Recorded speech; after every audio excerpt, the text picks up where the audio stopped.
him. Caveman Valentine was like my favorite role of yours, and it's been replaced by this. I'm thinking maybe it's just something about you being. So you just like homeless dudes? I think so. I think there's something to do with it. But I don't know. You really brought just substance in there, and I think it's such a sad thing, especially like when you go down to and you see people down there that are just have hit rock bottom, and you just wonder how do these people get there. And that's what I loved about this story is the actual idea that somebody can get to that point from going so high. Everybody has a history. Yeah. You know, we don't know where they all came from or what their stories are, but there's a history. You know, they weren't born out there, raised out there, and stayed out there. Yeah. And Champ is a classic example of that. And interestingly enough, for Josh's character, he actually knows who his father was.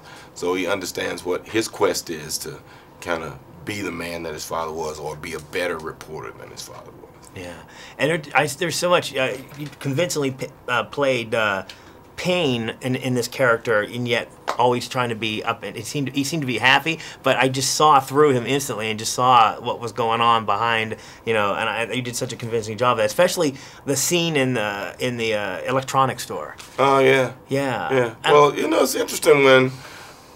Even now, I watch things that I did early in my career, and it's kind of like, I mean, there's a nostalgic thing, and sometimes you say, for me, I'll go, wow, I wish I had done that a little differently, or I wonder why they used that particular take. But for him, having never seen himself on film fighting, and interestingly enough, you know, it's like he's standing there watching a fight between himself and himself. You know, we don't get it exactly. Yeah, we really bizarre. Yeah. So it's really bizarre to see what's going on there in his face, because there's like several different things going on that we can't just talk about. Exactly. That's what I mean. That's because there is a slight twist in this movie which I would never ever reveal, but it hit me like a slap in the face. Yeah. You know, I didn't see it coming, but when you mentioned about what was going on in this character's face. It was exactly what I was thinking watching this guy. I was just like, wow, this guy's good. He's really, really, really good at his job. So, but another thing too is when I was thinking about this character, and instantly, the first time I heard you speak, I was like, oh, that's interesting. And then to maintain it, and I was just thinking, who tells you? Did you pick that? Did somebody choose the voice? Yeah, the voice. Yeah, I chose that voice. Yeah. Yeah. Yeah.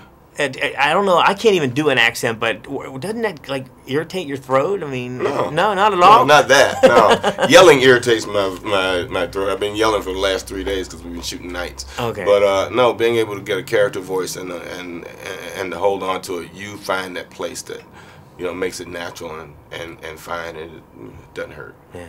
There's also a great line in the movie that I'm going to be using from now on. When what does he say? He says he just walks away and he goes, "I thought that was a good place to end." Or whatever. I'm like, yeah, right. I'm going to use that. That was just awesome. So you did a great job.